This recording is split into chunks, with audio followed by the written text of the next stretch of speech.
ஏங்க, உங்களுக்கு ஒரு ரகசியம் சொல்கிறேன். என்ன ரகசியம் தெரியுமா? ரகசியம்னா பெரிய ரகசியம்லாம் இல்லைங்க. இருந்தாலும் அது முக்கியமான தகவல். என்னன்னு பார்த்தீங்கன்னா, எங்கள் தோட்டத்து பக்கத்தையெல்லாம் இங்கே பாருங்கள், இந்த மாதிரி வேப்ப மரம் தான் நிறையா இருக்குது. ஏன்னா நாங்கள் வேப்பங்கன்று தான் நிறையா ஊண்டியிருக்கோம். ஏன்னு கேட்டிங்கன்னா, அந்த வேப்பங்கன்றுலேருந்து தான் நமக்கு ஆக்சிஜன் கிடைக்குது தெரியுமா? இந்த வீட்டு பக்கத்துலலாம் புளியா மரமெல்லாம் நட்டுருக்காங்கல்ல, அதுலெல்லாம் கார்பன் டை ஆக்சைடு தான் கிடைக்கும்.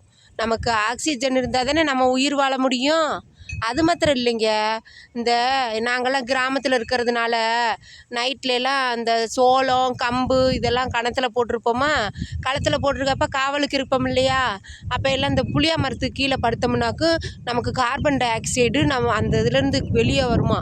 அது நம்ம உடம்புக்கு கெடுது இல்லையா.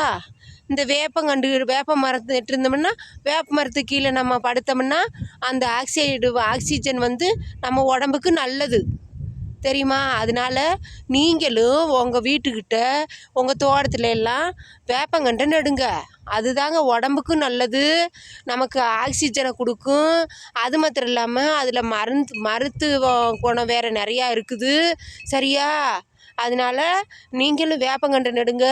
உங்கள் வீட்டு பக்கத்தில் எத்தனை பேர் வீட்டு பக்கத்தில் வேப்பங்கன்று இருக்குன்றது எனக்கு கமெண்டில் சொல்லுங்கள். அப்புறம் மறந்துடாமல் நம்ம வீடியோவுக்கு ஒரு லைக்கை போட்டுருங்க சரியா. அப்படியேன்னு நம்ம வீடியோ பார்க்குறவங்க புதுசாக இருந்தீங்கன்னா ஒரு சப்ஸ்கிரைப் பண்ணிடுங்க சரியா. சரி.